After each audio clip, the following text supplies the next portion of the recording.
전 대통령 구속이 6개월 더 연장됐습니다. 재판부는 박 전 대통령이 풀려날 경우 증거를 인멸할 우려가 있다며 이런 결정을 내렸습니다. 이에 대해 정치권은 여야가 앞다퉈 잇따라 성명을 냈지만 정작 박 전 대통령 변호인단은 입을 굳게 다물었습니다. 법정 밖에서 지지자들이 거칠게 항의했습니다. 신아람 기자입니다. 박근혜 전 대통령 구속기간 연장이 결정되자 법원 밖에서 박 전 대통령의 지지자들은 오열했습니다. 우리 애국 보수는 태태지 취급하는 겁니까? 대한민국 민주주의를 무너졌어요. 경찰은 차도로 나와 반발하는 지지자를 저지하기도 했습니다. 변호인단은 일단 공식적인 반응 없이 침묵하고 있습니다. 구속 연장 여부 결정날 텐데 혹시 어떻게 보시는지. 박 전 대통령 측은 지난 10일 재판에서 인민재판으로 변질돼선 안 된다며 구속 연장의 부당함을 주장해왔습니다. 그러나 이번 구속기간 연장으로 박 전 대통령 변호 전략도 바뀔 것으로 예상됩니다. 채널A 뉴스 신아람입니다. 네, 이번엔 정치 뉴스 얘기 나눠보겠습니다. 전문가 세 분 모셨습니다. 박성건 공감가 미디어 연구소장, 최진봉 성공회대 교수, 이수희 변호사 나오셨습니다. 안녕하십니까? 네, 안녕하세요.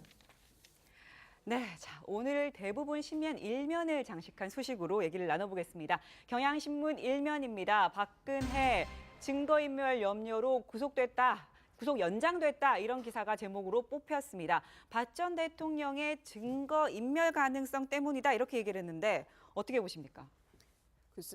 뭐 얘기는 나왔었죠. 이제 박 전 대통령에 남아 있는 증인들이 이제 박 전 대통령의 그 재임 시절에 같이 이제 일을 했던 사람들이고, 뭐 박 전 대통령으로 이제 뭐 부하라는 표현이 좀 뭐 적절한지는 모르겠습니다만 이제 그런 관계이다 보니까 뭐 그 증언의 내용이 바뀔 수도 있다, 뭐 이런 얘기들이 있었는데 거기에 대해서 재판부에서 증거인멸의 우려가 있다라는 뜻을 밝혔고요. 그러니까 증언이 바뀔 수 있기 때문에. 예, 그다음에 이제 뭐 또한 이제 그 증거인멸의 염려를 재판부에서 얘기했다는 게 어찌 보면은 좀 박 전 대통령의 그에 대한 좀 불신? 뭐 이런 게 좀 엿보인다라는 생각이 들고. 재판에서 잘 출석도 안 하고 이런 것 때문에 그렇죠. 근데 그 뭐 재판 출석에 대한 이제 담보가 안 된다, 신뢰를 못 하겠다는 것도 있지만 증거 인멸을 구속 사유로 한 것은 좀 그 박 전 대통령 입장에서 바라보면 좀 그 자존심 상할 수도 있는 그런 사유가 아닌가, 저는 좀 개인적으로 그런 생각도 해봤습니다. 네. 그럼 이제 어제 이제 박근혜 전 대통령 안경을 쓰고 초췌한 모습으로 법정에 출석을 했는데, 이 재판이 진행 중에 발표한 게 아니라 재판이 끝나고 5시 뒤, 그러니까 박근혜 전 대통령이 구치소로 돌아간 뒤에 네. 5시간 뒤에 이 같은 내용을 발표를 했단 말이죠. 이제 좀 논란이 되고 있는 부분이 있다고요. 이거는 이제 그 재판부 그 재판을 할 때 뭐 밝힐 수도 있고, 아니면 이제 이거는 뭐 구속영장 연장하는 부분은 재판의 그 본질적인 부분은 아니기 때문에 그거는 뭐 다른 그 재판 끝나고 나서 이렇게 영장 발부 여부를 결정한다는 게 뭐 그 불법적인 것도 아니고 그렇게 이례적인 것도 아닙니다. 그래서 그거는 뭐 그런데 문제는 이제 엊그제 목요일 날 있었던 그 임종석 대통령 비서실장의 그 세월호 뭐 그 최초 보고 시간에 뭐 조작 뭐 네. 이런 그 긴급 브리핑 발표가 좀 그 시기상 이 재판 그 사법부에 대해서 무언의 좀 압력이 될 수 있지 않느냐 이런 비판이 있었죠. 그런데 많은 이제 그 뭐 법 전문가들의 예상이었지만 박 전 대통령의 경우에는 불구속으로 재판을 계속받는 거는 좀 한계가 있는, 외려 그 불구속 상태를 바라기가 어려운 상황이었습니다. 불구속이 어려운 상황이었다 이렇게 말씀을 하셨는데, 어쨌든 저희가 아까 좀 전 리포트에서 전해드렸듯이 박사모들은 거의 울부짖었고요. 유영하 변호사는 말을 하지 않고 지나갔습니다. 예상하지 못했던 걸까요? 우선 뭐 이제 대부분 박근혜 대통령의 이제 구속 연장이 될 거다라고 대부분 국민들은 예상을 했죠. 네. 근데 과연 재판부가 이제 100% 법리적 판단에 의해서만 이걸 판단할 것인가에 대한 의구심이 있었던 것도 사실입니다. 사실인 것이고, 그다음에 기본적으로 뭐 예를 들어 문재인 정부의 국정과제의 첫 번째 과제가 공소 유지 아닙니까? 그다음에 때마침 뭐 임종국 실장이 인왕산에 늑대가 사는지는 모르겠는데 때 되면 늑대가 나타나죠. 청와대 문건이 발견됐습니다. 뭐 이런 얘기도 있는 것이고 그렇기 때문에 뭐 재판부가 어떤 차원에서 진짜 100% 법리적 판단에 의해서만 구속 연장을 결정했는지 아니면 여론의 압력 내지 네. 현 집권 세력의 압력을 느꼈는지는 모르겠으나 네. 박사모 입장에서 봤을 때는 이게 법리적 판단이 아닌 다른 정치적 사유에 의해서 구속이 이 연장된 것이 아닌가라고 이제 받아들일 수밖에 없는 측면이 있겠죠. 그렇기 때문에 굉장히 어떤 뭐 이렇게 어떤 분노감을 표현한 것인데 뭐 저는 정치 평론하는 입장에서 재판부가 정말 100% 용기 있게 법리적 판단만 했으면 좋겠다라고 생각은 하지만 네. 많은 국민들이 과연 그렇게 느낄까, 그렇게 정말 그런 차원에서 구속 연장이 되었을까에 대한 의구심은 일각에서는 여전히 남아 있다라고 봐야 될 것 같습니다. 네, 최 교수님, 이게 예. 법리적으로만 받느냐 이 부분에 대해서 좀 논란이 있는 것 같아요. 그렇죠. 아무래도 이제 법리적인 부분이 중요하게 작용을 했겠지만 네. 그 외에 지금 말씀하신 정치적인 부분도 고려가 됐을 겁니다. 지금 아시는 것처럼 조원진 의원이 주도하고 있는 대한애국당인가요? 거기서는 네.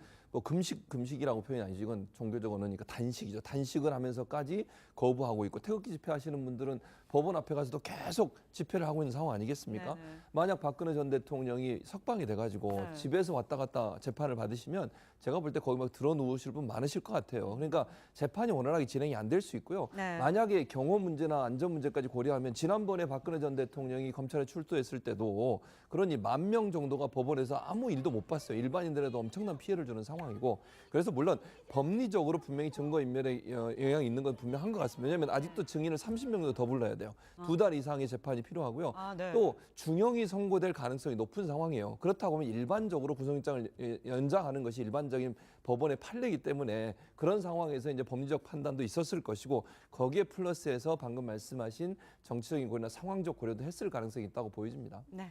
네, 사실 이제 박근혜 전 대통령 어떻게 보면 이 지금까지는 재판을 좀 지연하자고 하는 그런 전략이 좀 숨어 있었던 것 같은데 앞으로 이제 구속이 연장이 되면서 박근혜 전 대통령 측 아무래도 재판 전략이 좀 바뀌지 않느냐 이런 얘기도 나오고 있습니다. 이제 유영하 변호사가 이 지금 구속영장 연장이 된 거에 대해서는 새롭게 이제 발부된 거에 대해서는 그 말을 아끼고 있고 또 그 아까 동영상에도 나왔지만은 이건 법정 밖에서 말하는 거는 적절치 않다라는 그런 태도를 보인 거 저는 굉장히 좋은 태도라고 보입니다. 물론 뭐 정치적인 그런 여론 형성이나 이런 거는 지금 이제 친박 단체들에서 박사모에서 이제 하고 있으니까 유영하 변호사는 이제 법리와 법정 안에서의 다툼 뭐 이런 거에 더 집중하는 것이 맞다고 보이고요. 다만 이제 6개월의 시간이 또 이제 남게 되는 건데 저는 뭐 이전에 그 전략하고 큰 차이는 없지만 다만 네. 엿볼 수 있는 거는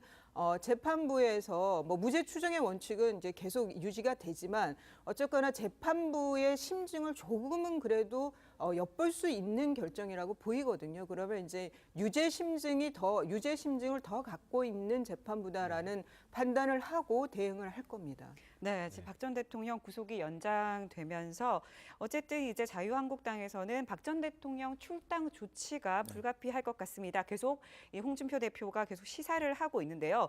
그런데 측근들에게 이런 얘기를 했다라는 말이 있었습니다. 바로 지금 나오죠. 박 전 대통령에 대해서 다음 주 중에 출당 권유 등을 할 것이고요. 그다음에 하지만 서청원, 최경환 의원 등에 대해서는 출당을 하지 않기로 의견을 모았다. 이런 얘기가 나와요. 저게 뭐냐면 박근혜 전 대통령 같은 경우에는 이제 혁신위에서 탈당 권고를 했지 않습니까? 네. 그러면 이제 최고위에서 통과되면 끝입니다. 끝인데 이제 서청원, 최경환 의원 같은 경우는 현역 의원이기 때문에 의총을 해야 됩니다. 의총을 할 경우 어떤 문제가 있냐면 사실은 동료 의원의 당적을 뺏는 의총, 토론이 일어나지 않겠습니까? 그렇죠. 그럼 굉장히 소란스러울 수밖에 없고 그다음에 표결을 해야 되거든요. 표결을 하는데 널같이 부대끼는 의원들에 대해서 당적을 뺏는다, 동료 의원으로서. 그게 사실은 굉장히 좀 난감한 일이죠, 사실은. 이게 난감한 네, 난감한 일이죠. 왜냐하면 우리가 뭐 겉으로 보는 의원 친박, 비박 이렇게 얘기하지만 의원회관 가보면 다 섞여 있지 않습니까? 그렇죠. 그다음에 이 탄핵 사태 이전까지는 다 동료 의원이었고 동지였습니다. 그런데 이제 뭐 나가라, 집 나가라는 얘기인데 뭐 못 나가겠다는데 강제로 예를 들어서 가방 빼고 뭐 짐 빼서 마당에 던지는 형국 아닙니까? 그걸 동료로서 과연 할 수 있을 것인가에 대해서 이게 의총이라는 어떤 절차가 남아있는데 아마 그 한국당 의원들 사이에 굉장히 좀 난감한 분위기도 있었던 것 같고 두 번째는 어쨌든 바른정당과의 이제 통합을 목전에 둔 상태에서 이 의총장이 거의 난장판이 된다면 이른바 모처럼 찾아온 어렵사리 찾아온 어떤 통합 분위기에 찬물을 좀 끼얹을 수도 있는 것이거든요. 그렇기 때문에 홍준표 대표의 좀 난감한 입장이 좀 반영된 것인데 또 하나 문제가 되는 것이 뭐냐면 이제 바른정당에서 통합파 의원들이 박근혜 대통령 이제 출당, 그 다음에 뭐 서청원 재경안, 그러면 이정현 의원 탈당했고 그쵸. 조원진 의원 탈당했으니까 뭐 이런 정도면 우리가 이제 회군할 수 있는 명분이 있지 않나 했는데 박근혜 대통령만 최고위에서 탈당시키고 두 분은 남아있다. 이래 됐을 때 소위 통합파의 명분이 좀 약화되는 측면, 뭐 이런 측면도 있는데 어찌됐든 의총장에서 같이 늘 부대끼는 동료 의원을 출당시킨다.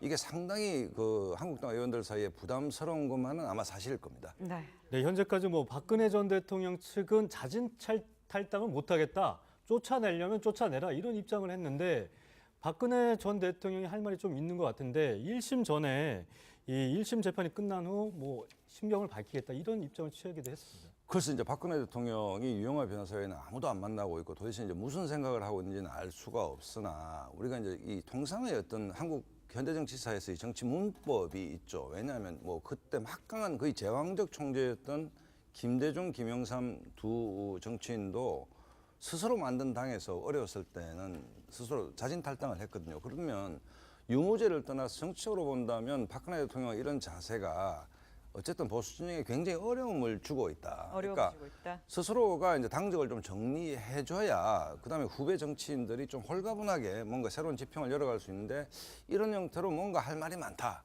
뭐 그다음에 스스로 나간 일은 없다라고 하면 굉장히 뭐 그렇지 않아도 보수 진영이 어려운데 한국당이나 바른정당이 어려워지지 않겠습니까? 그렇기 때문에 뭐 무슨 말씀을 하실 말씀이 어느 정도 있는지는 모르겠으나 오히려 이 시점에서 자기를 지지했던 보수청 또 보수당에 대해서 어느 정도 본인의 어떤 탓, 네. 그다음에 본인이 크게 한번 큰 차원에서 정리를 해주는 그 말씀이 나온다면 홀가분하지 것 같은데 내 스스로 나가는 일이 없다는 자세를 계속 유지를 하면 기본적으로 다음 단계로 넘어갈 수가 없는 것 아니겠습니까? 네. 이게 법정 투쟁하고 달리 정치의 영역이기 때문에 과연 한때 보수의 자존심이었고 보수의 자산이었던 박근혜 전 대통령이 이런 스탠스를 유지하는 것이 옳은지에 대해서 저는 잘 모르겠습니다, 사실. 네, 어쨌든 박 전 대통령 어떤 입장을 밝힐지 굉장히 관심이 모아지고 있는데 그런데 여기서 좀 유추를 해볼 수 있을까요? 일본의 역사 소설